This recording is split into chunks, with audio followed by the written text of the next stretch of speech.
ઈસ્ટરના આનંદી પવિત્ર અવસરે આપ સર્વને મારા પરિવાર, મારી મંડળી અને the right reverend doctor Silvans Christian bishop of Gujarat અને સીએનએ સિનડ ડેપ્યુટી મોડરેટર અને ડાયોસીસ અધિકારીગણ તરફથી ઈસ્ટરની પ્રેમી સલામ. થોડા અવાજ કરજો ને, થોડું બેસી ગયું છે. ઈસ્ટરની પ્રેમી સલામ. ઈસુ ક્યાં છે? બરાબર ઝડપ. મટન ખાનારા લોકો ઢીલું ઢીલું બોલે નહીં ચાલે. ઈસુ ક્યાં છે? બાળકો, ઈસુ ક્યાં છે? પરીક્ષા ચાલે છે નહીં? ઈસુ ક્યાં છે?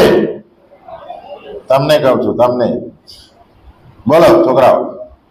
હા, તે ખરેખર ઉઠ્યા છે. ઈસુ ઉઠ્યા છે. છોકરીઓ જોર મારો. ઈસુ ઉઠ્યા છે. એમનામાંથી કઈક શીખો. નાસ્તો નહીં કર્યો? હા, વોર્ડન સાહેબ પાછળ બેઠા છે. તો બધાનો ખૂબ ખૂબ આભાર. આખું અઠવાડિયું તહેવારની સભાઓ, પામ સન્ડે, ગુડ ફ્રાઈડે અને ઈસ્ટર પરિવાર સાથે તમે સહભાગી થયા અને રોજ રાત્રિ સભાઓમાં પણ કુટુંબ સાથે મોટી સંખ્યામાં આપ ઉપસ્થિત રહ્યા. તેના માટે હૃદયના ઊંડાણથી આપ સર્વનો આભાર માનું છું. અને જે વચનો આપણે સાથે મળીને શીખ્યા એનો યોગ્ય પ્રત્યુત્તર પણ તમે આપ્યો છે, નિર્ણયો કર્યા છે, તમારી સમસ્યા વિશેઓ પણ મોકળાશથી મારી સાથે વાત કરી છે. એના માટે તમારો આભાર.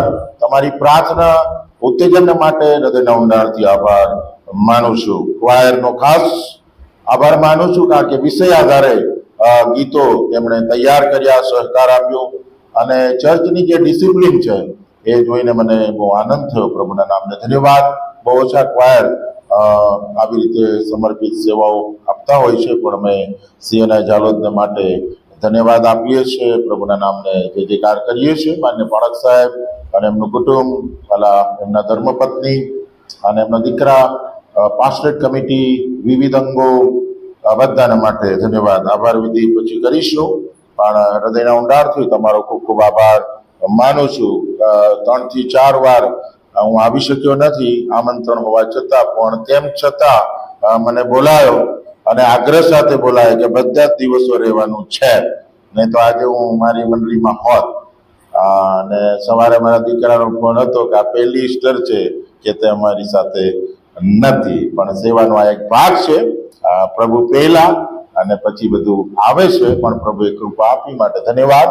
આવો આપણે પ્રાર્થનામાં જોડાઈશું. આજે આપણે જે ઈસ્ટર દિને જે વિષય સંબંધી શીખવાના માટે આપણે પ્રયત્ન કરીશું, પુનરુત્થાનના સાક્ષી બનો. પુનરુત્થાનના સાક્ષી બનો. પ્રેરિતોના કૃત્યો 1 અધ્યાય અને 22મી કલમ. નવા કરારમાં પ્રેરિતોના કૃત્યો 1 અધ્યાય 22મી કલમ, પાન નંબર 115. સાથે વાંચીશું આપણે બધા મળ્યું. બધાને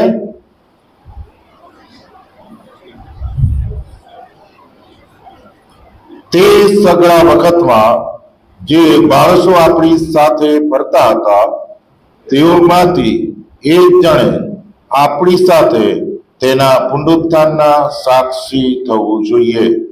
આપણી સાથે તેના પુનરુત્થાનના સાક્ષી થવું જોઈએ. આ આધાર વચન છે. અને જે વિષય શીખવા માંગીએ છીએ, આવો આપણે પ્રાર્થનામાં જોડાઈએ, પવિત્ર આત્માની સહાય માંગીએ. અમારા ઈશ્વર, તમે અત્યાર સુધી અમારી સાથે તમારા જીવંત વચનો દ્વારા વાત કરી છે, કારણ કે તમે જીવંત ઈશ્વર છો. અને આજે પણ તમે વાત કરો છો, અને આજે પણ તમે અમારી સાથે આ વચનો દ્વારા વાત કરવા માંગો છો. તમે આતુર હો છો કે તમારા લોકો તમારી વાણી સાંભળે. અને ગીત કરતા કહે છે કે ઈશ્વર એક વાર બોલ્યો છે અને મેં 2 વાર સાંભળ્યું છે. પ્રભુ, એવું હૃદય, એવું મન અને એવા કાન તમે અમને આપો કે જે વચન સાંભળી અને સ્વીકારી અને ફળ આપે. પુનરુત્થાનના સાક્ષી બનવાના માટે આ વચનો અમને ઉત્તેજન આપે, પ્રેરણા આપે, જેથી કરીને જે લોકો પાપ, મરણ અને શેતાનના દાસત્વમાં જીવે છે, જેઓને મૃત્યુ પછીની કોઈ આશા નથી, જેઓ દુઃખી, નિરાશ અને કલાપીટ કરે છે, વહાલાઓની વિદાયને કારણે જેઓ વિરહમાં છે, ચિંતિત છે, દુઃખી છે, નિરાધાર થઈ ગયા છે, એવા લોકોને માટે અમે આશાનું કિરણ બનીએ એવી કૃપા તમે થવા પ્રભુ ઈસુ લીધે. આમેન. આજે આપણે દેવળમાં બહુ જોર જોરથી બોલ્યા છે અને જો જોર જોરથી તાળી પાડીને ગાયો છે, ઈસુ ઉઠ્યા, ઈસુ ઉઠ્યા, ઈસુ ઉઠ્યા, અને હા, ખરેખર ઉઠ્યા. પણ આ જે સૂત્રોચ્ચાર છે એ કેવળ ઈસ્ટરની ભક્તિ સભા પૂરતા ના બની રહી. આ સૂત્રોચ્ચાર એ આપણા રોજ બરોજના જીવનમાં હોય એ પ્રભુ ઈચ્છે છે. ઈસુ ઉઠ્યા છે, હા, તે ખરેખર ઉઠ્યા છે. અને આ સાક્ષી રૂપ બનવાના માટે તમારી ને મારી ગંભીર જવાબદારી છે. આ કોઈ સામાન્ય જવાબદારી નથી, આ ગંભીર જવાબદારી છે. અને આ જવાબદારી જેમ શરૂઆતની મંડળીના એક એક શિષ્યએ અદા કરી, એ લોકો પૂરેપૂરા ગંભીર હતા કે અમે પુનરુત્થાનના સાક્ષી છે. અને ગંભીર એટલા માટે હતા કે પ્રેરિતોના કૃત્ય 2 અધ્યાય અને 47મી કલમમાં જે બાબત લખવામાં આવી છે એ એમના જીવનની કેન્દ્ર સ્થાને હતી. 47મી કલમ ત્યાં લખ્યું છે, અને તેઓ દેવની સ્તુતિ કરતા હતા અને સર્વ લોકો તેમના પર પ્રસન્ન હતા. વળી પ્રભુ રોજ રોજ કોણ કેવા માણસો ઉમેરતો હતો? તારણ પામનાર માણસ. હા, એને ખબર છે કે મને પાપ, મરણ અને શેતાનના બંધનમાંથી પ્રભુ ઈસુ ખ્રિસ્તે છુટકારો આપ્યો છે. અને મારો જે પ્રભુ, મારો જે તારનાર એ જીવતો છે. હાલેલુયા.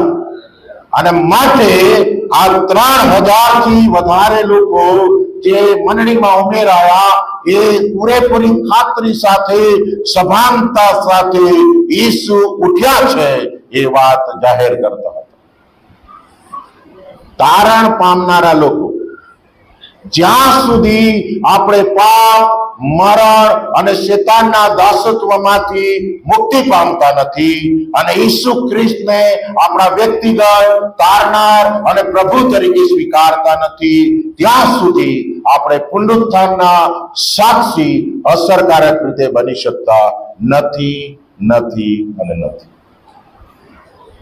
અને એના માટે દુનિયાના 2 મોટા પ્રખ્યાત વકીલોની સાક્ષી ધ્યાનથી સાંભળશું. દુનિયાના 2 પ્રખ્યાત વકીલો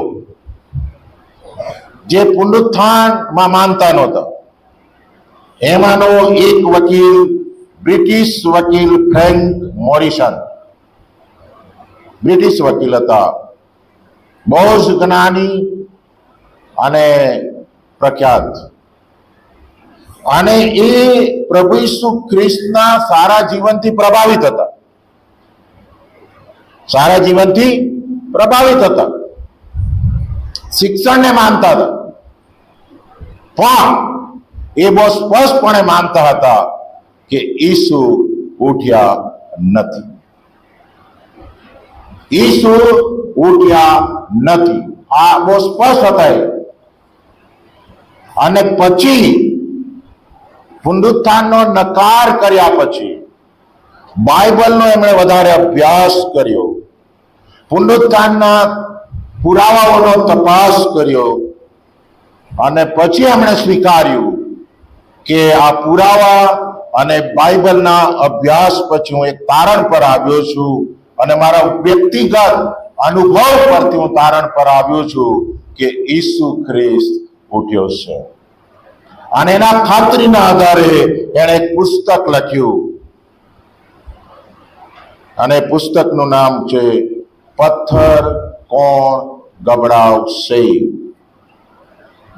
પથ્થર કોણ ગબડાવશે. અને બહુ જ ફેમસ આ પુસ્તક થયું અને એનું વેચાણ પણ પુષ્કળ પ્રમાણમાં થયું. બીજો એક વકીલ હતો, દુનિયાનો સફળ વકીલ, સર લાયોનલ લુકુ. સર લાયોનલ લુકુ, જેણે 245 થી વધારે ખૂનના દોષમાં જે દોષી હતા તેઓને નિર્દોષ જાહેર કરાયા. 245 થી વધારે જેમના પર ખૂનના દોષ હતા તેઓને નિર્દોષ જાહેર કરનારો આ વકીલ પુનરુત્થાનનો સ્વીકાર કરતો નહોતો અને ઘણી બધી દલીલો કરતો હતો. પણ આખરે એણે પણ બાઇબલનો અભ્યાસ કર્યો, પુરાવાઓની તપાસ કરી અને આખરે એને સ્વીકાર્યું કે હું નિઃશંક પ્રમાણે સ્વીકાર કરું છું કે ઈસુ ખ્રિસ્ત ઉઠ્યા છે. હાલેલુયા. પ્રભુ ઈસુ ખ્રિસ્ત ને કબરમાં જ રાખવાને માટે માનવીઓએ ઘણા બધા પ્રયત્નો કર્યા. ચાલો, એ સર્જનહાર ઈશ્વર જેને રોકવાને માટે જે પ્રયત્ન કરતા હતા એમને બનાવનાર ઈશ્વરને કબરમાં જ રાખવાને માટે પ્રયત્ન કર્યો. તમે વિચાર કરો, સર્જનહારને જે કૃતિ છે એ ઢાંકવાને માટે, પકડવાને માટે, નિયંત્રણ કરવાને માટે પ્રયત્ન કરે, એના જેવી મૂર્ખતા ભરી વાત કઈ હોઈ શકે? રાજાઓનો રાજા, પ્રભુઓનો પ્રભુ, સૃષ્ટિનો માલિક, જેને બંધ કબરમાં રાખવાને માટે શું કર્યું? બંધ કબર હતી, અરિમતાના યુસુફે પથ્થર મૂક્યો. યહૂદી જે કબર છે એની આગળ બહુ મોટા વજનનો પથ્થર મૂકવામાં આવે અને એનાથી એ કબરને ઢાંકવામાં આવે, કારણ કે કબર ખડકમાં હોય. આપણે જે કબર ખોદીએ છીએ એવી કબર હોતી નથી માટીની, એમની કડક પથ્થરની કબર હોય છે અને બહુ મોટો પથ્થર જે એક બે માણસનું કામ નહીં. એ પથ્થર એના પર આગળ મૂકવામાં આવે, એ કબરને ઢાંકવામાં આવે. પણ આ તો યહૂદી પ્રણાલિકા પ્રમાણે અરિમતાઈના યુસુફે કર્યું, કબર અને પથ્થર. પણ પછી જે શાસ્ત્રી ને ફરોશીઓએ ઈસુને વધસ્તંભે જડાવ્યા, એ શાસ્ત્રી ને ફરોશીઓને એક ચિંતા જરૂર હતી કે ઈસુએ જે શિક્ષણ આપ્યું હતું કે હું વધસ્તંભે જડાઈશ, દટાઈશ, મરણ પામીને દટાઈશ, પણ ત્રીજે દિવસે પાછો સજીવન થઈશ, એ શિક્ષણ તો આપ્યું હતું. અને શિક્ષણ શાસ્ત્રી ને ફરોશીએ સાંભળ્યું હતું અને એના કારણે એમને ચિંતા હતી. એમના કારણે ચિંતા હતી અને માટે માથેની સુવાર્તામાં એ લોકો ચિંતા સાથે એના ઉકેલ લાવવાને માટે, એ ઈસુને નિયંત્રણ લાવવાના માટે એ પ્રયત્ન કરે છે. 27મો અધ્યાય અને શું કહે છે? 64મી કલમ 63 થી.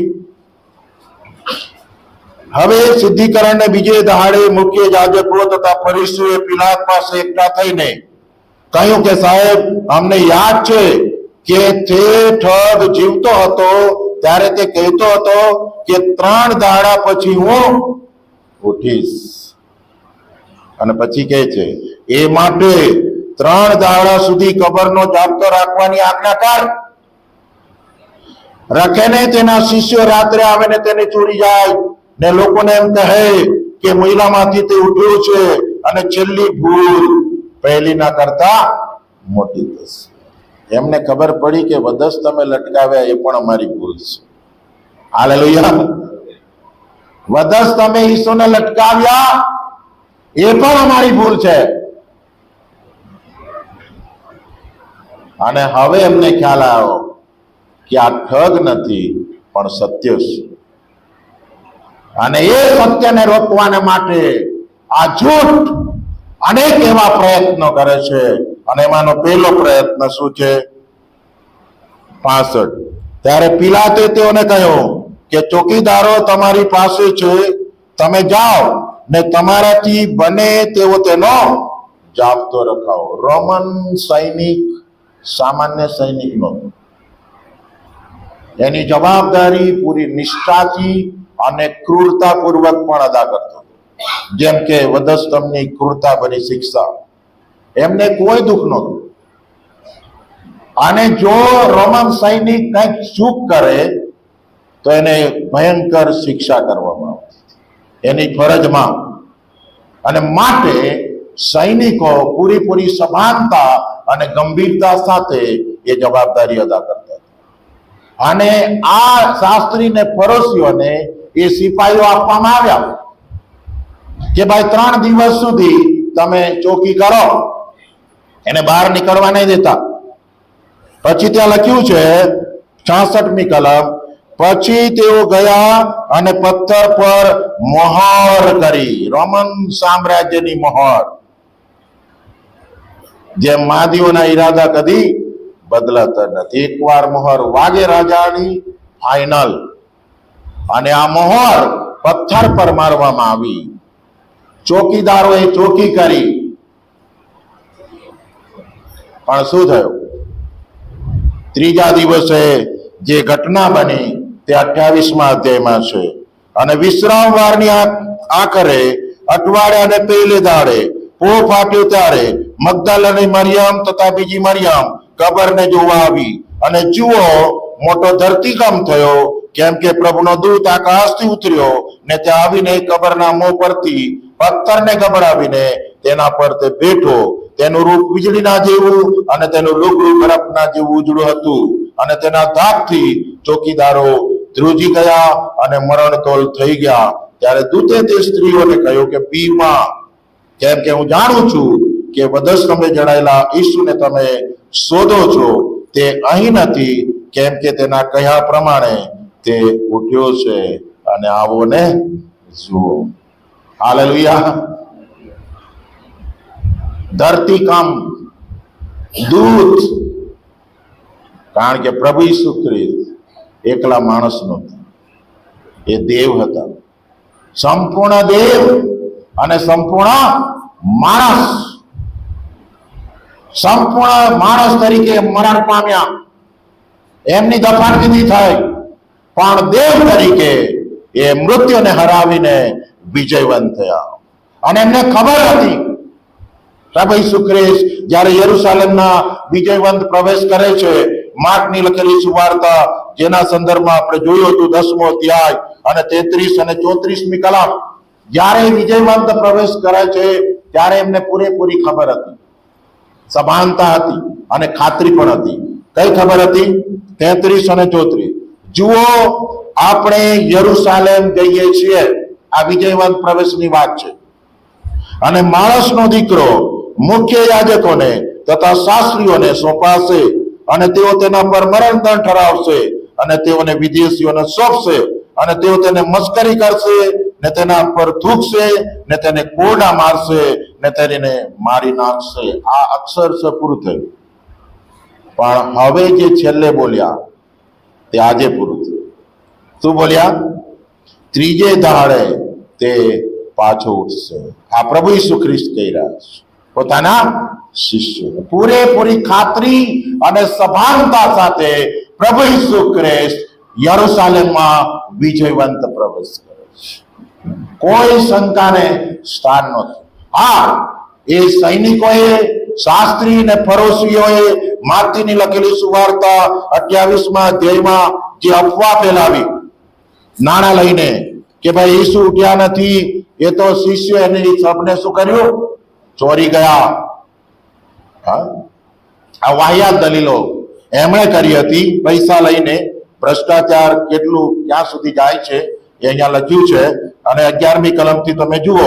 અને જેઓ તેઓ જતી હતી એટલામાં જુઓ, ચોકીદારોમાંના કેટલાય કે નગરમાં જઈને જે થયું તે સઘળું મૂકે યાજકોને કહી દીધું. ત્યારે તેઓએ તથા વડીલો એકઠા થઈને મનસુબો કરીને તે સિપાહીઓને ઘણા નાણાં આપીને સમજાવ્યું કે તમે એમ કહો કે અમે ઊંઘતા હતા, એટલામાં તેના શિષ્યો રાત્રે આવીને તેને ચોરી ગયા. આ એક અફવા ઈસુના સંદર્ભમાં ફેલાવવામાં આવી. અફવા એ અફવા છે.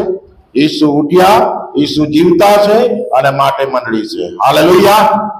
જો ઈસુ ઉઠ્યા ના હોત તો મંડળીની કદી પણ સ્થાપના ના થાય. કેવળ વધસ્તંભનું મરણ કે તારણ પૂરતું નતું. ઈસુનું દટાવવું અને ત્રીજે દિવસે સજીવન થવું, ત્યારે જ મંડળીની સ્થાપના થાય આ પૃથ્વી પર. અને મંડળીની સ્થાપના થઈ અને અત્યાર સુધી મંડળી ટકી રહી છે, કારણ કે એનો આધાર ઈસુ ઉઠ્યો છે. હાલેલુયા. ઈસુ ઉઠ્યો છે અને માટે એ મરણ પર અધિકાર ધરાવનાર ઈસુ. શું કહ્યું? યોહાન 11:25, પુનરુત્થાન તથા જીવન હું છું. મારા પર જે કોઈ વિશ્વાસ કરશે તે જો કે મરી જાય તો પણ જીવતો થશે. મોટી આશા અને ખાતરી એ માર્થા અને મરિયમને આપી. અને પોતાનો ભાઈ જે લાજરસ મરી ગયો હતો, કબરમાં હતો, એ મરણ પર અધિકાર ધરાવનાર ઈસુ લાજરસને કહે છે, બહાર આવ. હા, અને લાજરસ બહાર આવ્યો, જીવતો થયો. અને પ્રભુ ઈસુ ખ્રિસ્ત અધિકારને સાબિત કરે છે કે મરણ પર મને અધિકાર છે. અને માટે વાલા મિત્રો, શરૂઆતની મંડળી એ આ પુનરુત્થાન વિશે બહુ જ સભાન હતી. અને માટે શિષ્ય મંડળની જે લાયકાત હતી, એમાં ઘણી બધી લાયકાતોમાંની એક લાયકાત પુનરુત્થાનના સાક્ષી હતી. પુનરુત્થાનના સાક્ષી. પ્રેરિતોના કૃત્યો 1 અને 22મી જે વચન આપણે આધાર વચન તરીકે વાંચ્યું, એ પૂરેપૂરા એ લોકો સભાન હતા. ફક્ત તારણ પામવું, પાપની માફી પામવી અને એમાં આનંદ કર્યા કરવો એટલું પૂરતું નતું આ મંડળીને. એમના માટે જે આધાર વચન હતું તે 22મી કલમ હતી કે તે સઘળા વખતમાં જે માણસો આપણી સાથે ફરતા હતા, તેઓમાંથી એક જણે આપણી સાથે તેના પુનરુત્થાનના સાક્ષી થવું જોઈએ. આ લાયકાત હતી તમારી ને મારી. આ લાયકાતો પાસ્ટર્ડ કમિટીના સભ્યોની લાયકાતો, હા, મહિલા સંગતના સભ્યોની લાયકાતો, ક્વાયરના સભ્યોની લાયકાતો, યુથ ફેલોશિપના સભ્યોની લાયકાતો, સિનિયર સિટીઝન સભ્યોની લાયકાતો હોય છે ને, કે એમને એમ જ જે આવે તે ના લાયકાત હોય છે. એમાં ફિટ થવો જોઈએ. એમાં કોઈ આંખની શરમ ના હોય. ઘણી જગ્યાએ હોય પણ ચાલે. આ મંડળી લાયકાત સાથે કોઈ સમાધાન નહોતી કરતી. ચાલે, કારણ કે શુદ્ધતામાં માનનારી મંડળી હતી. એ ભેળસેળમાં માનતી નહોતી. એકદમ પ્યોર મંડળી. કેમ? કારણ કે પ્રેરિતોના કૃત્યો 2 અને 38 એમનો આધાર વચન હતું. શું હતું? આપણો બેઝ હોવો જોઈએ મંડળીનો. કયો બેઝ હતો? હવે આ સાંભળીને તેઓના મન વિધાઈ ગયા અને તેઓએ પિત્તરને તથા બીજા પ્રેરિતોને કહ્યું કે ભાઈઓ, અમે શું કરીએ? ધ્યાનથી સાંભળશો. ત્યારે પિત્તરે તેઓને કહ્યું કે પસ્તાવો કરો અને ઈસુ ખ્રિસ્તના નામે તમારામાંનો દરેક બાપ્તિસ્મા પામો કે તમારા પાપનું નિવારણ થાય અને તમને પવિત્ર આત્માનું દાન મળશે. પાપનું નિવારણ, બાપ્તિસ્મા અને પવિત્ર આત્માનું દાન, આ એમની લાયકાત હતી. અને એના કારણે એ લોકો શું બન્યા? પુનરુત્થાનના સાક્ષી બન્યા. પુનરુત્થાનના સાક્ષી બન્યા. ત્યાં ભાડા પીરસનારા લોકો પણ શિષ્યો કરતા મોટા કામો કરી ગયા. હા, જો પ્રથમ શહીદ થયો હોય તો કોણ હતો? સ્ટેફન. શિષ્ય મંડળમાં અને શિષ્ય શહીદ થાય પહેલા તો પેલો ભાણા પીરસતો હતો, કારભારી. કોને પીરસતો હતો? વિધવાઓને. આટલી મોટી લાયકાત તમે જુઓ કે સામાન્યમાં સામાન્ય માણસ પણ પવિત્ર આત્માથી ભરપૂર હતો.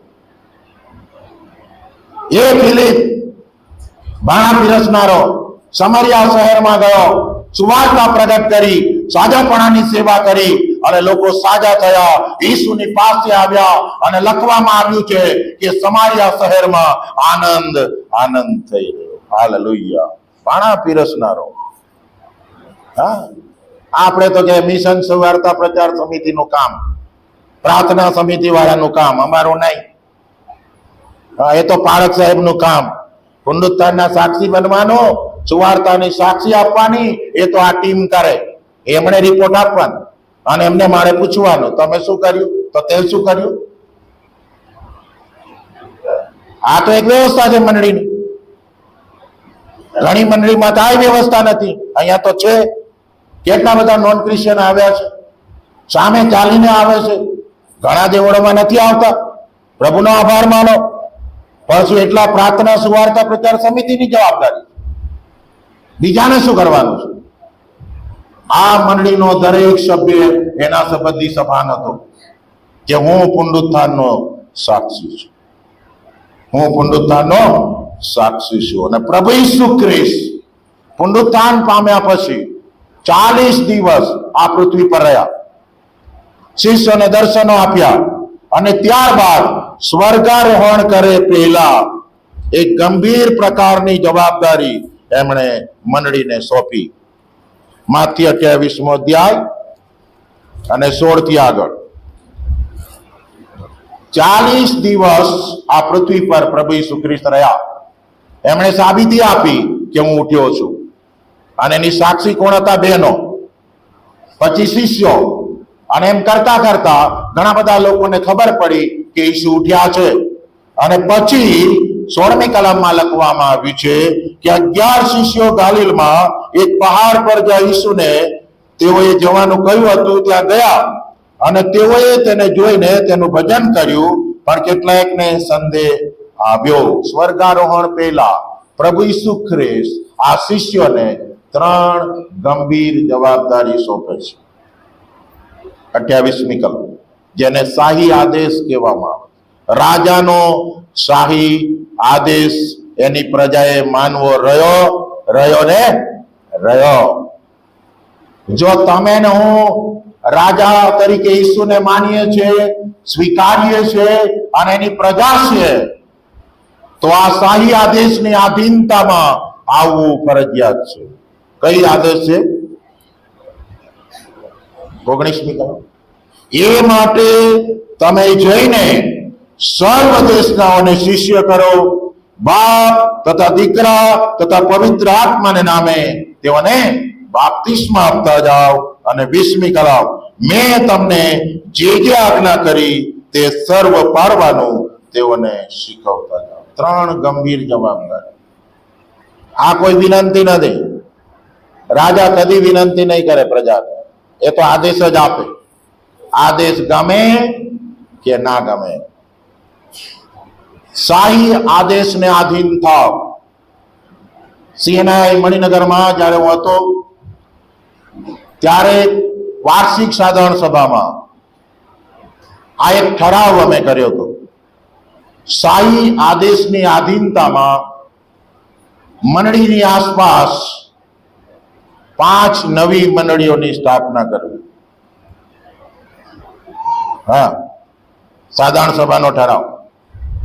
અને એના માટે નોન ક્રિશ્ચિયનોમાં મિશનરી મૂકવા, નોન ક્રિશ્ચિયનોમાં મેડિકલ કેમ્પ કરવા, નોન ક્રિશ્ચિયનોમાં શિક્ષણની સેવા આપવી.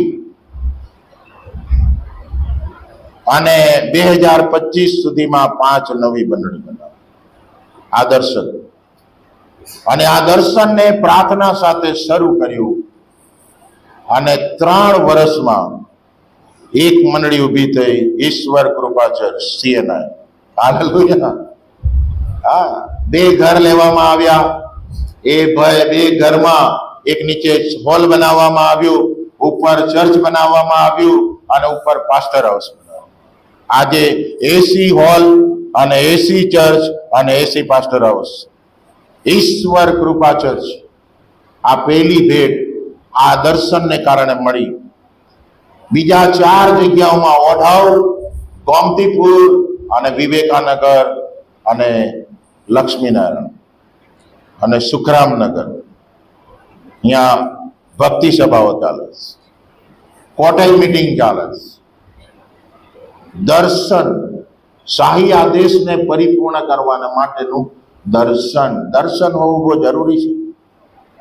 લક્ષ્યાંક નક્કી કરો. એમને મંડળી નહીં ચાલે.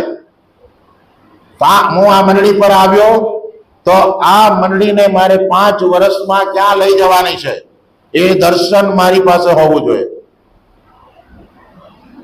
પછી 5 વર્ષ મારે એમ જ પસાર કરવાના છે તો થશે. હું બીજું કઈ નહીં કરીને જાઉં. પાસ્ટેટ કમિટી તરીકે તમે આવ્યા, તમારી પાસે લક્ષ્યાંક હોવી જોઈએ.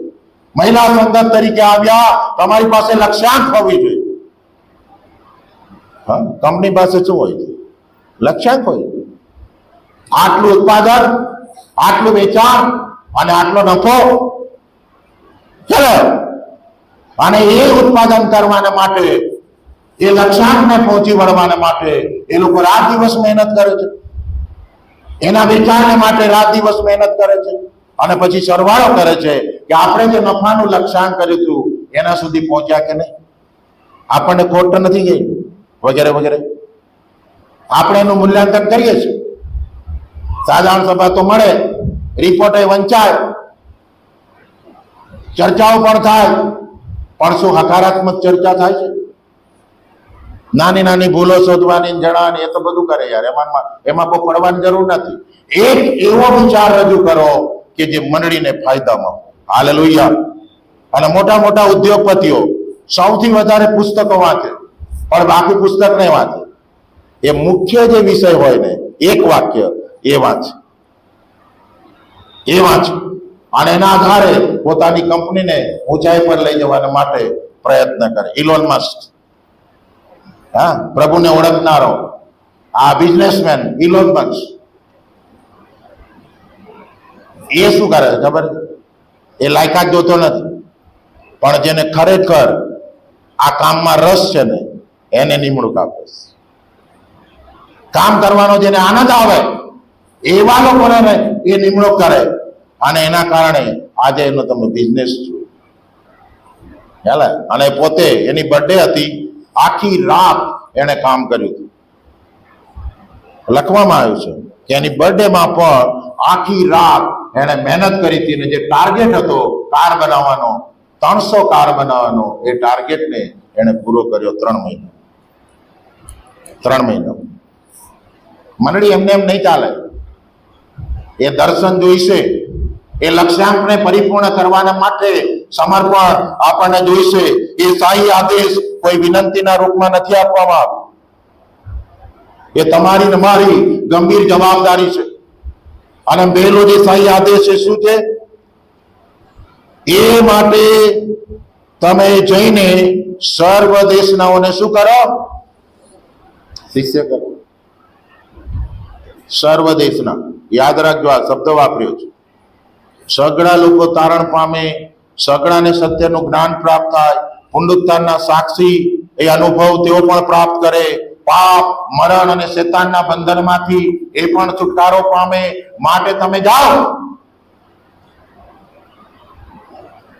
સર્વ દેશના લોકોને શિષ્ય કરો.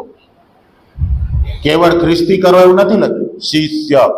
બધા ખ્રિસ્તી શિષ્ય નથી, યાદ રાખજો. મારું નામ ક્રિશ્ચિયન રાખવાથી હું ખ્રિસ્તી નથી હોતો. મારી અટક ખ્રિસ્તી રાખવાથી હું ખ્રિસ્તી નથી હોતો. હું વધસ્તંભ પહેરવાથી ખ્રિસ્તી નથી બનતો. પ્રભુ ઈસુ ખ્રિસ્તને તારનાર અને પ્રભુ તરીકે સ્વીકારવાથી, રાજા તરીકે સ્વીકારવાથી હું ખ્રિસ્તી થઈ શકું છું. અને માટે શિષ્યપણું એ સૌથી મહત્વની વાત છે. ખ્રિસ્તી કરવાના માટે નથી બોલે, શિષ્યપણું. અને માટે આ શાહી આદેશ એ જે એક જ મધ્યસ્થ, એક જ તારનાર છે, બીજો કોઈ તારનાર નથી. આકાશ અને પૃથ્વી પર એવું બીજું કોઈ નામ નથી કે જેના દ્વારા માનવ સમાજનું તારણ થાય. એકમાત્ર પ્રભુ ઈસુ. તો એ સુવાર્તાની અગત્યતા કેટલી.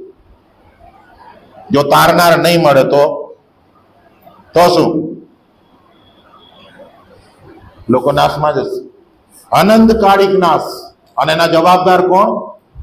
પારક સાહેબ, પાસ્ટર કમિટી, આપણે પોતે જ, આપણે પોતે જ. અને માટે પ્રભુ ઈસુ ખ્રિસ્ત જે પુનરુત્થાન પામ્યો, એ પ્રભુ ઈસુ ખ્રિસ્ત પુનરુત્થાનની વાત એ બધા દેશોમાં લઈ જવાને માટે, બધા લોકોની પાસે લઈ જવાને માટે આ શાહી આદેશ આપે છે. એક શાહી આદેશ તો તારાને પણ આપ્યો હતો. હા, શું આપ્યું હતું?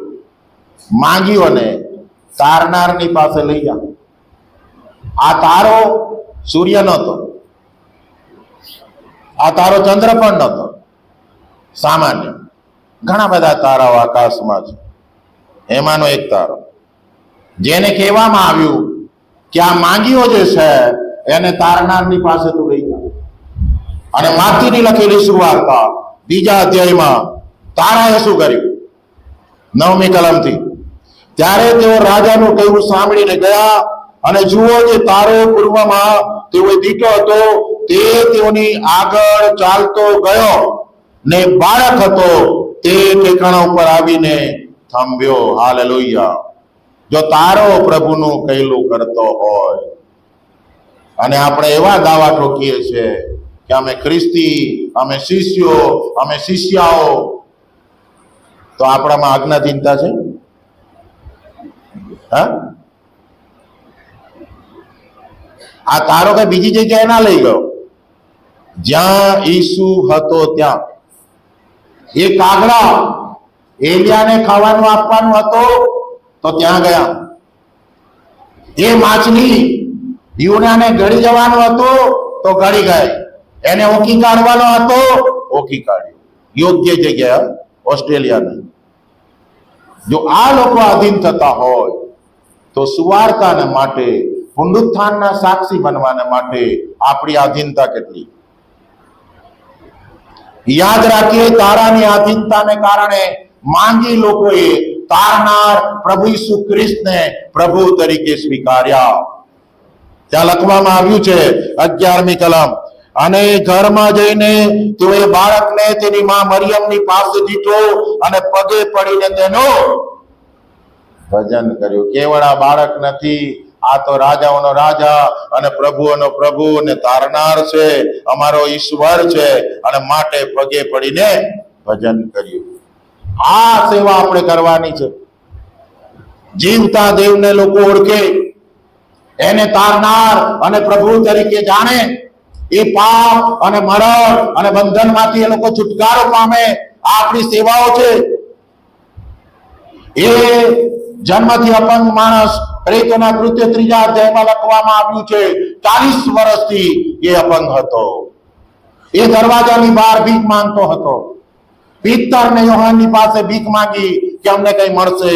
પિત્તર ને યોહાને કહ્યું કે અમારી પાસે સોનું રૂપું નથી, પણ ઈસુ ખ્રિસ્તના નામમાં ચાલતો થા. આજે મંડળીની પાસે કરોડોની બેલેન્સ છે, એફડી છે, પણ આ કહેવાની તાકાત છે ઈસુ ખ્રિસ્તના નામમાં ચાલતો થા?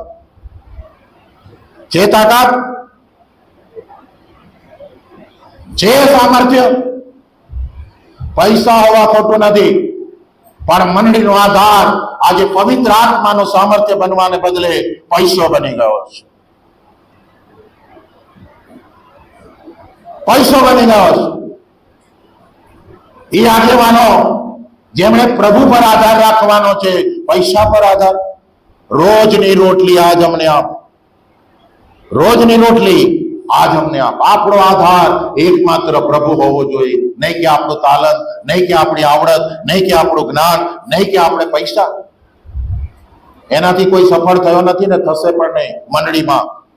હંમેશા યાદ રાખજો, આપણા કરતા સૌથી જ્ઞાની માણસો જગતમાં છે. MBA થયેલા, PhD થયેલા, ડોક્ટર થયેલા, પણ એમની પાસે આત્મા નથી. સારામાં સારું જ્ઞાન તો દુનિયામાં છે, પણ આ ક્વાયરમાં નથી. હે, જેને ગાનારા કે એમની પાસે આત્મા નથી. અહીંયા ક્વાયર ગાય છે કારણ કે આત્મા છે. સારામાં સારું વગાડનારા તો દુનિયામાં છે, પણ અહીંયા વગાડનારા છે. કારણ કે આત્મા છે. આત્મા સૌથી મહત્વનો છે. આત્માનું સામર્થ્ય સૌથી મહત્વનું છે. અને માટે વાલા મિત્રો, તારાએ જે કર્યું માંગ્યોને માટે કરો. લોકો જીવતા દેવને ઓળખે અને પગે પડીને ભજન કરે. કેટલા બધા અંધકારમાં પડેલા છે ખબર છે? યાત્રાઓએ જાય છે, ઉપવાસ કરે છે, દેહ કષ્ટ કરે છે. જૈનોને તમે જુઓ, આ ગામથી પેલે ગામ, હા, આપણને કીધું હોય કે ઝાલોદથી દાહોદ ચાલતા જવાનું છે અને ચંપલ વગર, તો શું કરશે? કેટલા જણા આવશે? ક્યાંક જવાનું હોય સાહેબ એસી બસ કરી છે? એ પહેલા પૂછે છે. આપણને સુવિધા જોઈએ છે, આપણને મફત તારણ મળ્યું છે, આપણે કિંમત ચૂકવવાની નથી, અને માટે આપણને સુવિધા જોઈએ છે.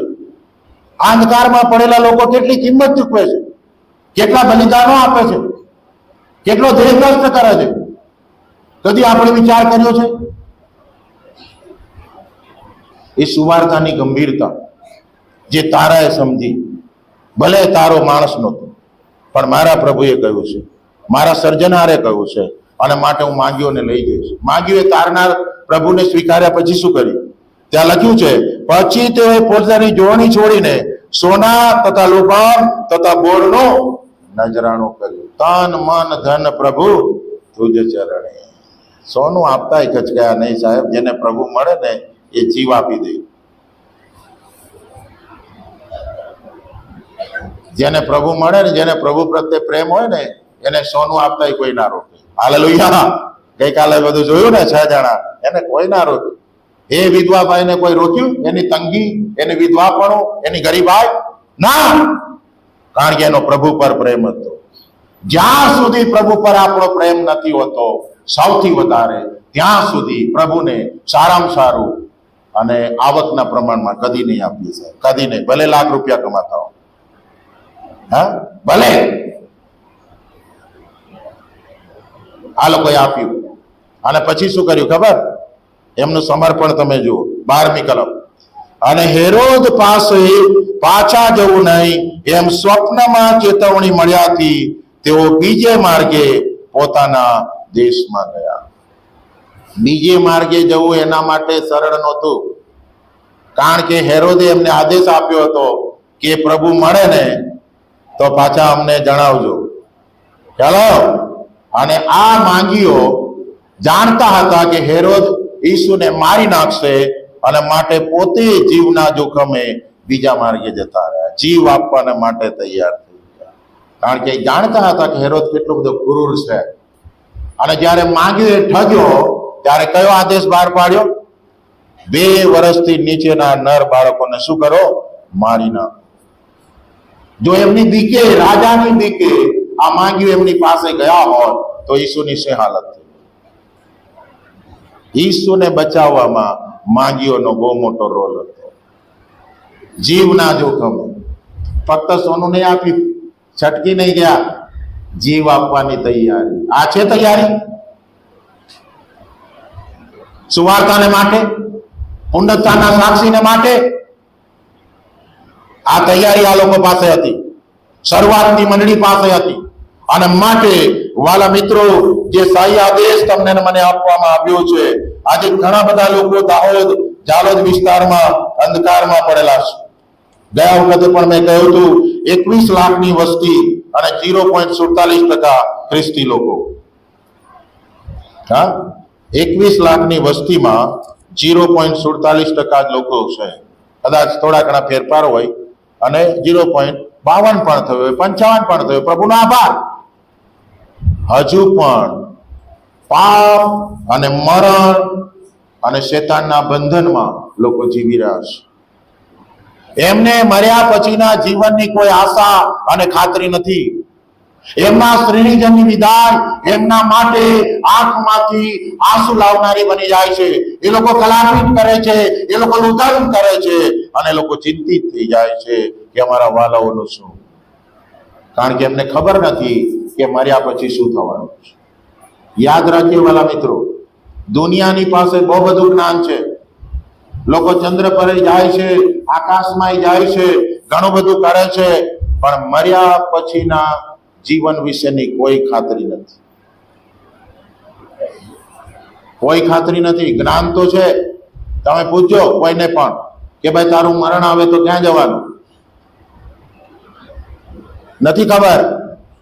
એ ખાતરી તો મરતા તોરને પ્રભુએ આપેલી કે આજ તું મારી સાથે પારાદેશમાં, કારણ કે ઈસુને એને પ્રભુત્વ અને તારનાર તરીકે સ્વીકાર્યા હતા. અને માટે આ ખાતરી વગરના લોકો જેઓ ખેદ કરી રહ્યા છે, જેઓ રુદન કરી રહ્યા છે, પહેલો થેસ્સાલોનિકનો પત્ર 4 અધ્યાય અને 13 થી આગળ જે વચનો આપણે વાંચ્યા ત્યાં લખવામાં આવ્યું છે. પાઉલ કહે છે કે ભાઈઓ, ઊંઘી ગયેલા વિશે તમે અજાણા રહો એવી અમારી ઈચ્છા નથી, જેથી બીજા માણસો જેઓને આશા નથી એવાની પેટે તમે ખેદ ના કરો. બીજા માણસોને આશા નથી, એ લોકો તો એમ જ માને છે અંતિમ ધામ,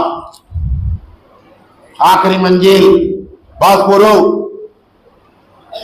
અને આપણા પુનરુત્થાન બાગ સમિતિ છે ને વિમલભાઈ, શું લખ્યું છે ત્યાં? પુનરુત્થાન તથા જીવન હું છું, કે પછી અંતિમ ધામ લખ્યું? અહીંયા વાર્તા પૂરી, બસ ધ્યાન નહીં. મૃત્યુ પછી પણ જીવન છે. અને આશા અને ખાતરી સાથે આપણા સ્નેહજનની દફન વિધિ કરાવીએ છીએ કે એક દિવસે અમારા સ્નેહજન ઉઠશે. હા, બીજા લોકોને ખાતરી નથી માટે ખેદ કરે છે. એ લોકો દુઃખી અને નિરાશ છે, એમને કોઈ આશા નથી. એવા લોકોને વાલા મિત્રો આપણે આશા પમાડીએ. એ લોકો પાપ અને મરણ અને શેતાનના બંધનમાંથી છુટકારો પામે એ માટે આ આશાનો શુભ સંદેશ આપે. પુનરુત્થાનના સાક્ષી બનો. આ તમારી ને મારી ગંભીર જવાબદારી છે. અને પિત્તરે કર્યું. પેરેથના કૃત્યો 2 અધ્યાયમાં તમે જુઓ કે એણે ભાષણ આપ્યું, પ્રભુનું વચન પ્રગટ કર્યું પુનરુત્થાનના સાક્ષી તરીકે. અને ત્યાં લખવામાં આવ્યું છે 40 અને 41, તે બીજી ઘણી વાતો કહીને સાક્ષી આપી તથા બોધ કર્યો કે તમે આ જમાનાના આડા લોકથી બચી જાઓ. ત્યારે જેઓએ તેની વાત સ્વીકારી તેઓ બાપ્તિસ્મા પામ્યા અને 3 દિવસે 3000 માણસો મેળાયા. હાલેલુયા. આ કામ આપણે કરવાનું છે. મંડળીમાંથી લોકો જાય નહીં, મંડળીમાં ઉમેરાય. હા, બીજી મંડળી બનવી જોઈએ. હા, એકલી ચાલત શું કરવા? ગોવિંદા તળાઈ મંડળી બને, રણિયાર મંડળી બને, બીજી ઘણી બધી જગ્યાએ મંડળીની સ્થાપના થાય.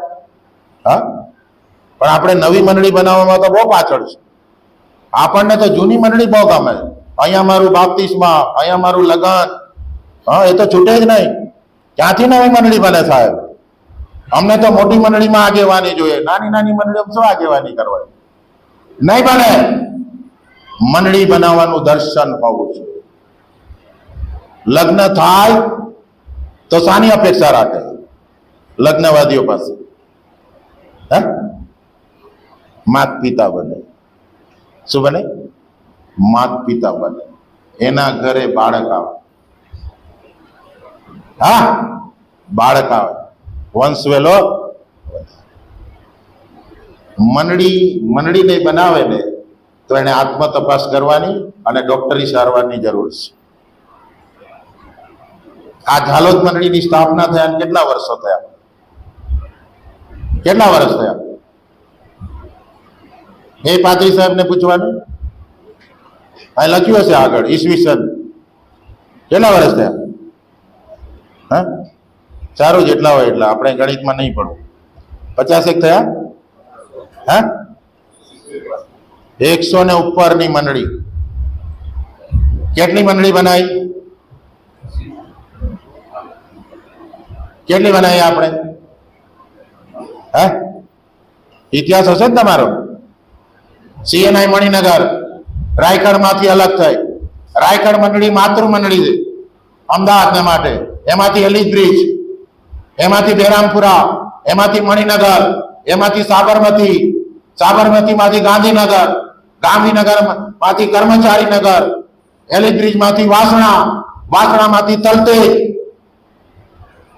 મણિનગરમાંથી જશોદાનગર, જશોદાનગરમાંથી સીટીએમ, સીટીએમમાંથી ઈશ્વર કૃપા. આટલી બધી મંડળી, તોય મંડળી નાની નહીં થઈ. અને મેં જયારે મંડળી બનાવી ઈશ્વર કૃપા ત્યારે કોઈની સહી નહોતી લીધી, સ્વૈચ્છિક. કારણ કે મણિનગર ગુજરાતની સીએનઆઈની સૌથી મોટી મંડળી, અને સૌથી મોટી મંડળીના પાળક બનવું અને સૌથી મોટી મંડળીના સભ્યો હોવું એ ગૌરવ હોય, દરેકને હોય, સ્વાભાવિક છે. એમાંથી જવું નહીં ગમે. ચાલો, એટલે મેં શું કર્યું, જેને બોજ છે, દર્શન છે, તમે આવજો, કોઈ જબરજસ્તી નહીં. 5 વર્ષ અમે કરીશું. હું ત્યાં આવીશ, ત્યાં પ્રભુજન પાડીશ, ત્યાં બાપ્તિસ્મા આપીશ, લગ્ન પણ કરાવીશ. અને એમ કરતા કરતા એવા સભ્યો પ્રભુએ આપ્યા સહી વગરના કે જેમને ખરેખર બોજ હતો, અને આજે 125 કુટુંબ છે. હાલેલુયા. એ વિસ્તાર ઈશ્વર કૃપા ફ્લેટ ને જે વિસ્તાર છે એ તો અડ્ડાઓનો વિસ્તાર છે. દારૂ, ગુંડાઓ, મારામારી થાય, ચોરી થાય. પણ આજે ઘણી બધી પ્રાર્થનાઓ પછી, મંડળીની સ્થાપના પછી એ વિસ્તાર મણિનગર થઈ ગયું. હા, ન્યૂ મણિનગર. જે ન્યૂ મણિનગર એક આગળ છે, પણ આ ન્યૂ મણિનગર બીજું બન્યું. ખ્યાલ? અને એનું ડેવલપ તમે જોશો તો ત્યાં એટીએમ આવ્યા, ત્યાં સોનીઓ આવ્યા, ત્યાં વેપારીઓ આવ્યા, ત્યાં દુકાનો થઈ, અને બધા પ્રકારની સુવિધાઓની રચના ત્યાં થઈ. કોઈ જબરજસ્તી નહીં. જો તમને દર્શન છે, તમને બોધ છે, તો તમે આવો. ખ્યાલ? મોટી મંડળીનો મોહ નહીં રાખો, મંડળી બાંધો. જો બાળકનો જન્મ ના થાય ને તો માતા પિતાની, પતિ પત્નીની તપાસ થાય છે કે કઈ તકલીફ છે બાળકને માટે. અને જો નથી થતું તો આઈવીએફ થાય છે. થાય છે ને?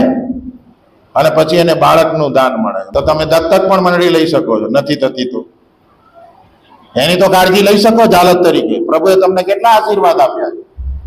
હા, કેટલા બધા આશીર્વાદ આપ્યા. મંડળી બનાવનારી હોવી જોઈએ. જો શાહી આદેશની આધીનતાની ગંભીરતા છે તો. પેપ્સી કેટલા વર્ષથી આવી? 200 વર્ષથી આવી? 50-60 વર્ષથી, બરાબર? 50-60 વર્ષ પેપ્સી. અત્યારે સોસીઓ બહુ ચાલે, ઠેર ઠેર સોસી. મને બહુ ગમે છે.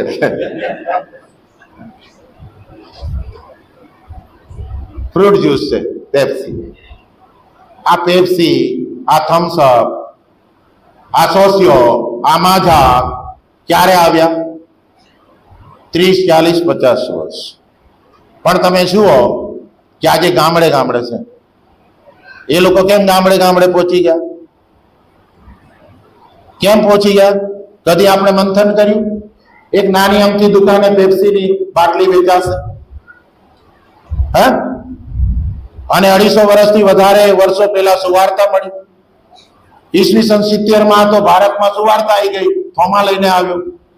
ગુજરાતમાં ભલે મોડું થયું, 250 વર્ષ. આજે ગામડે ગામડે, શહેરે શહેર. આ ઈસુની વાત છે? પેપ્સીની જેમ.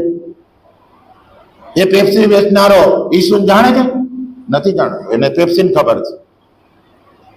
જીવતું પાણી હું છું ત્યારે પેલું પીવડાવે. હા, જીવતા પાણીની ખબર નથી. એ લોકો કેમ સફળ થયા અને આપણે કેમ નિષ્ફળ ગયા? શું પૈસા એમની પાસે જ છે, આપણી પાસે નથી? સાહેબ, એ લોકો પોતાની પ્રોડક્ટને વેચવાને માટે જેટલા ગંભીર છે અને જેટલી અસરકારક રીતે જાહેરાત આપવાની, ભલે કરોડ રૂપિયા જાય, અમિતાભ બચ્ચનને રોકે છે, અક્ષય કુમારને રોકે છે, હિરોઈનને રોકે છે, અને એ પેપ્સી પીતા બતાવે છે અને કહે છે તમે પીઓ. પૈસાનું રોકાણ જાહેરાતને માટે એ બેનરો બનાવે છે. આજે આપણે કેટલા પૈસા સુવાર્તાને માટે વાપરીએ છીએ? કેટલા રૂપિયા ફાળવીએ છીએ આપણે? પૈસો હોવા છતાં પણ આપણને જાણે કે પૈસો નથી. મિઝોરમમાં એક મંડળી છે 25 કુટુંબની, દરેક કુટુંબ એક મિશનરીને સ્પોન્સરશિપ આપે છે, 25 મિશનરીઓ દરેક કુટુંબ. આપણી પાસે એવું સમર્પણ છે?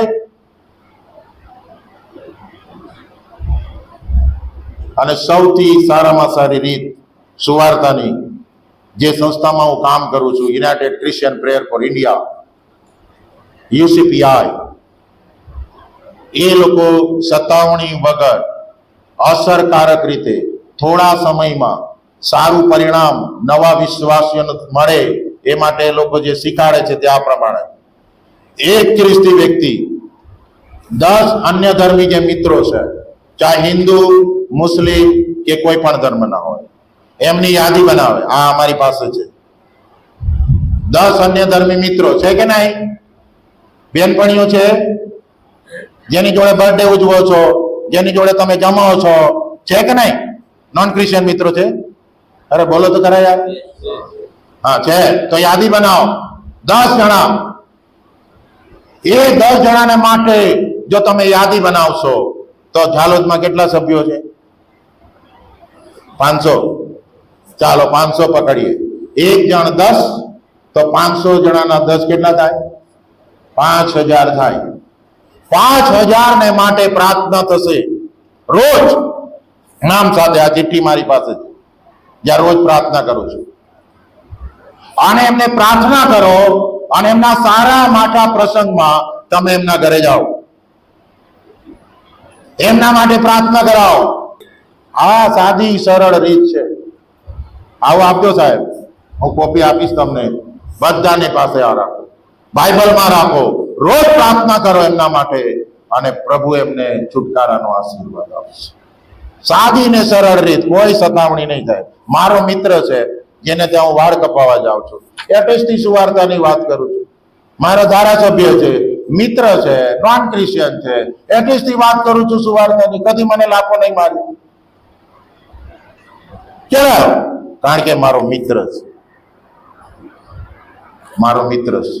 એને તમે સુવાર્તા આપો, એના માટે પ્રાર્થના કરો. અને આટલા ગંભીર બનશે ને, 500 માંથી ઇવન 50 જણા ગંભીર બનશે ને આના માટે, તો કેટલા માટે પ્રાર્થના થશે? હા, 50 માંથી 10 જણા એટલે 500 થયા ને. 500 માંથી 4 કરો, 200 લોકો આવ્યા કે નહીં? ચાલો, એકદમ સાદી સરળ રીત, જ્યાં તમારું કોઈ પૈસાનું રોકાણ નથી, જ્યાં તમારે મોટી મોટી કોઈ મીટિંગો કરવાની નથી. અને માટે વાલા મિત્રો, આ બાબતને પૂરી ગંભીરતા આપણે રાખીએ. આપણને શાહી આદેશ આપવામાં આવ્યો છે કે જાઓ, સગળા દેશના લોકોને શિષ્ય કરો. આ કોઈ મર્યાદિત ત્યારે કે ફરજિયાત નથી, એવું નથી. આ ફરજિયાત છે, આદેશ ફરજિયાત છે. અને પછી બીજો આદેશ આપ્યો, બાપ્તિસ્મા આપો. 3000 લોકો ઉમેરાય, એમને બાપ્તિસ્મા આપ્યો. આપણે એક વિશ્વાસીની કાળજી નથી રાખી શકતા. હા, કારણ કે ફોલોઅપ કરનારા તો જોઈએ કે નહીં. આપણે કેટલી કાળજી રાખીએ છીએ વિશ્વાસીઓ? એ લોકો બાપ્તિસ્મા લઈ, અત્યારે જો કે કાયદા અને વ્યવસ્થામાં તકલીફ છે, પણ આપણે બહુ બુદ્ધિપૂર્વક સભાનતા સાથે આપણે એ પ્રયત્નો પ્રાર્થના સાથે કરીએ. કોઈ અશક્ય નથી, કોઈ અશક્ય નથી. પણ આપણે બાપ્તિસ્મા સુધી, બાપ્તિસ્મા એટલા માટે કે ત્રિએક ઈશ્વર સાથેના સંબંધમાં એ જોડાય, પિતા, પુત્ર અને પવિત્ર આત્મા. એના માટે ધીરજ રાખવી પડે, વ્યવસ્થા, આ બધું આપણે વિચારવાનું છે. મુશ્કેલી જરૂર છે, પણ પ્રભુ આપણી સાથે છે. અને ત્રીજી બાબત, કેવળ એને બાપ્તિસ્મા ના આપો, પણ શિક્ષણ આપતા જાઓ. ઈશ્વર સાથેના સંબંધમાં, મંડળી સાથેના સંબંધમાં, એકબીજા સાથેના સંબંધમાં કઈ રીતે જીવવું, એ આજ્ઞા પાલન કરવાના માટે તેઓને શું કરો? શીખવતા જાઓ, શિક્ષણ આપો પ્રભુના વચનનું. અને આ શરૂઆતની મંડળીએ 3000 લોકોની પૂરેપૂરી કાળજી રાખી, પૂરેપૂરી કાળજી રાખી. બાપ્તિસ્મા આપ્યું, એમને શિક્ષણ આપ્યું. અને માટે લખ્યું છે, બીજો અધ્યાય 42મી કલમ, તેઓ પ્રેરિતોના બોધમાં સંગતમાં, રોટલી બાંધવામાં તથા પ્રાર્થનામાં દ્રઢતાથી લાગુ રહ્યા. એમને મજબૂત કરવામાં અને એવા મજબૂત કર્યા કે એ લોકો દ્વારા 47મી કલમમાં લખ્યું છે, અને તેઓ દેવની સ્તુતિ કરતા હતા અને સર્વ લોકો તેમના પર પ્રસન્ન હતા. વળી પ્રભુ રોજ રોજ તારણ પામનારાઓને તેમાં ઉમેરતો. આ નવા વિશ્વાસી સક્રિય થયા, એવા શિષ્ય બન્યા કે બીજાઓને શિષ્ય બનાવનારા બન્યા. અને આ ગંભીર પ્રકારની જવાબદારી શિષ્ય બનાવવાની, બાપ્તિસ્મા આપવાની અને શિક્ષણ આપવાની એ તમારી ને મારી છે.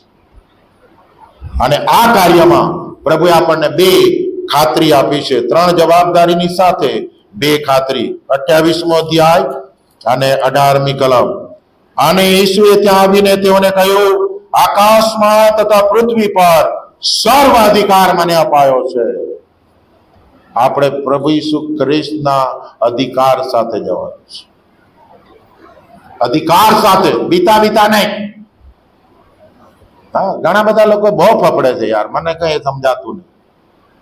કોઈ કરે નહીં, ના કરવા દે. ના સાહેબ, આ નહીં કરવાનું, અહીં તો આમ થાય, અમે તો શાંતિથી જીવીએ છીએ, જોજો અહીં ખલેલ ના પડે. હા, ખલેલ ના પડવી જોઈએ. અરે આપણે એમાંથી ઊંચા નથી આવતા. અને ગુડ ફ્રાઈડેના દિવસે ગીતો ગાયા, વાલો વધસ્તમ્યો મેં મનહર મધુરો લાગે, વેચે રુધિરની ધારા. તો એની રુધિરની ધારા તો વહી, પણ આપણી વહી. એને તો ખીલા ખાધા, આપણે કોઈ ખીલી વાગી સુવાર્તાને માટે? હા, એના પર તો થૂક્યા, આપણા પર કોઈ થૂક્યું? જો થૂક્યું તો ધન્યવાદ. ફફડવાની જરૂર નથી, બીવાની જરૂર નથી.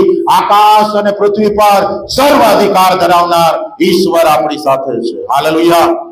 અને બીજી ખાતરી પ્રભુએ આપણને આપી 20મી કલમ, મેં તમને જે આજ્ઞા કરી તે સર્વ પાડવાનું તેઓને શીખવતા જાઓ, અને જુઓ જગતના અંત સુધી હું સર્વકાળ તમારી સાથે છું. સર્વકાળ, સર્વ સમયે, સર્વ સ્થળે હું તમારી સાથે છું. પ્રોટેક્શન. જો સુવાર્તાનું કાર્ય કરો છો તો તમે એકલા નથી. પ્રભુ આપણી સાથે છે. પ્રભુ આપણી સાથે છે. એ અગ્નિ ભઠ્ઠીમાં પ્રભુ સાથે હતો. 7 ગણી ગરમ ભઠ્ઠી સંતોને બાળી શકી. એ સિંહોના બિલમાં પ્રભુ સાથે હતા. ભૂખ્યા સિંહો દાનિયેલને ખાઈ શક્યા. એ 35 થી વધારે લોકોએ સુરેન્દ્રનગરમાં મને માર્યો. એમના ઈરાદા હતા મારી નાખવાના. હું આજે પણ જીવતો છું. એક નાની અમથી ચામડી પીઠમાં નીકળી હતી, બસ. નહીં લોહી નીકળ્યું, નહીં કશું નહીં. હું પૂર્ણ સ્વસ્થ હતો, પૂર્ણ સ્વસ્થ. કારણ કે પ્રભુ સાથે છે. અને જો મરી જવાય નહીં તો પણ ધન્ય છે, તો પણ ધન્ય. આ શરૂઆતની મંડળી વિખેરાઈ ગઈ તો પણ સુવાર્તા પ્રગટ કરવાનું ભૂલી નહીં. એ લોહીમાં હોવું છે, એની અનુકંપા હોવી જોઈએ કે હું પુનરુત્થાનનો સાક્ષી છું. આ લોકો અંધકારમાં પડેલા છે, જે લોકો પાપ, મરણ અને શેતાનની ગુલામીમાં જીવી રહ્યા છે, જે લોકોને મૃત્યુ પછીની કોઈ આશા નથી, તેવાઓને માટે મારે આશાનું કિરણ બનવાનું છે. એ મલિંગન સાહેબ અને એમની ટીમ આશાનું કિરણ બનીને આવી ત્યારે અમે આજે આ તાળી પાડીને ગીત ગાયા છે. ઈસુ ઉઠ્યો, ઈસુ ઉઠ્યો. શું જાલોદની આસપાસના ગામડાના લોકો ગાય છે ઈસુ ઉઠ્યા, ઈસુ ઉઠ્યા? ગાય છે? નથી ગાતા. ગુલામીમાં એમને છોડાવવાની જવાબદારી તમારી મારી છે. જો પેપ્સી ગામે ગામ જઈ શકતી હોય તો સુવાર્તા ગામે ગામ કેમ ના જાય? વિચાર. પ્રાર્થનામાં જોડો. થોડી પળો આપણે શાંત રહીશું અને પુનરુત્થાન પામેલા પ્રભુએ સ્વર્ગારોહણ કરતા પહેલા જે ગંભીર પ્રકારની જવાબદારી મંડળીને, શિષ્યોને સોંપી શાહી આદેશના રૂપમાં જાઓ અને સગળા દેશના લોકોને શિષ્ય કરો. પિતા, પુત્ર અને પવિત્ર આત્માના નામે બાપ્તિસ્મા આપતા જાઓ, તેઓને શીખવતા જાઓ અને જુઓ જગતના અંત સુધી હું સર્વકાળ તમારી સાથે છું. પુનરુત્થાનના સાક્ષી બનવાના માટે પ્રભુએ આપણને તેડ્યા છે.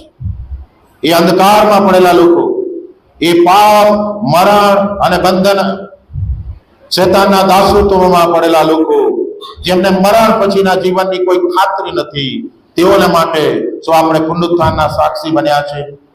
તેઓને આશાનું કિરણ આપણે બન્યા છે. આજે લોકો કલામીટ કરી રહ્યા છે, દુઃખી, નિરાશ અને હતાશ છે, ચિંતિત છે કે અમારા વાલાઓ જેનું મરણ થાય છે એમનું શું?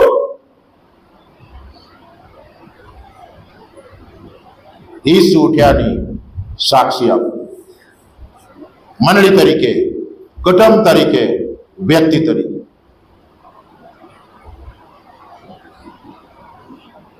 ફસલ પુષ્કળ છે, મજૂરો થોડા છે. આપણે પ્રાર્થના કરીએ કે પ્રભુ પુનરુત્થાનના સાક્ષી બનવાના માટે મને મજૂર બનાવો. સાહેબ નહીં, માલિક નહીં, મને મજૂર બનાવો. મને બોજ આપો, અનુકંપા આપો, દયાભાવ આપો. એ પાઉલ એથેન્સમાં ઠેર ઠેર મૂર્તિઓ જોઈને એનો આત્મા ઉકળી આવે. આજે આપણો આત્મા ઉકળી આવે છે આવા લોકોને જોઈને, કે આપણું હૃદય કઠણ કર્યું છે. નાશમાં જતા આત્માઓ પ્રત્યેની આપણી ચિંતા કેટલી છે. એ ડેવિડ બ્રેનર અમેરિકન મૂર્તિ પૂજક લોકોને માટે આગ્રહથી પ્રાર્થના કરતો હતો. એની પ્રાર્થના ઉપવાસ સાથેની હતી. એ લોહીની ઉલટી થતી હતી અને આખરે એ મૂર્તિ પૂજક લોકોને છુટકારો આપ્યો. નાની ઉંમરે ડેવિડ બ્રેનર મરી ગયો. અમારા ઈશ્વર, પુનરુત્થાન પામેલા પ્રભુ, જેમણે પાપ, મરણ અને શેતાનની સત્તાને પરાજિત કરીને માનવ સમાજને મહાન આશા આપતા કહ્યું કે હું જીવું છું માટે તમે જીવશો. અને શિષ્યોને ગંભીર પ્રકારની જવાબદારી તમે આપી, ત્યારે તમે પુનરુત્થાનના સાક્ષી છો અને માટે જાઓ અને સગળા દેશના લોકોને શિષ્ય કરો. એ શાહી આદેશને શરૂઆતની મંડળીના શિષ્યો આધીન થયા. સતાવણી મધ્યે પણ એમણે સાક્ષી આપી અને કારણે નવી મંડળીઓની સ્થાપના થઈ. સિંહના ઝાલોદ તરીકે, એ સભ્યો તરીકે, એ શરૂઆતની મંડળીના લોકોની જેમ પ્રભુ અમને પુનરુત્થાનના સાક્ષી બનવાના માટે કૃપા. અમે બીજી નવી મંડળીઓની સ્થાપના કરી શકીએ એ માટે અમને બોધ અને દર્શન આપો. એના માટે નાણાં વાપરવાના માટે, એના માટે અમારા તાલંતો વાપરવાના માટે, અમારી શક્તિઓ વાપરવાના માટે, અમારા આશીર્વાદો વાપરવાના માટે પ્રભુ પરમેશ્વર અમને સહાય કરો. જો અમારામાં બીક અને ભય છે, ચિંતા છે સુવાર્તા લઈ જવાના માટે, તો એ ભીખ, ભય અને બીકમાંથી છુટકારો આપો, છુટકારો આપો. અમારામાં આળસ છે, એ આળસમાંથી અમને મુક્ત કરો અને સુવાર્તાનો હિસાબ તમે અમારી પાસે માંગવાના છો એ સભાનતામાં અમને લાવો. કારણ કે તમે અમને પૂછવાના છો કે કેટલા આત્મા મારા માટે જીત્યા. આજે પૂરેપૂરી ગંભીરતા સાથે આપણું થાતીને અમને આત્મ તપાસ કરવાના માટે વ્યક્તિ, કુટુંબ અને મંડળી તરીકે પ્રભુ અમને મદદ કરો. જો હજુ સુધી અમે ગંભીર બન્યા નથી તો એના સંબંધી સભાન અને ગંભીર બનીએ. અમારા ઈશ્વર આ કરવાના માટે અમને મદદ કરો. પ્રભુ ઈસુ લીધે, આમેન.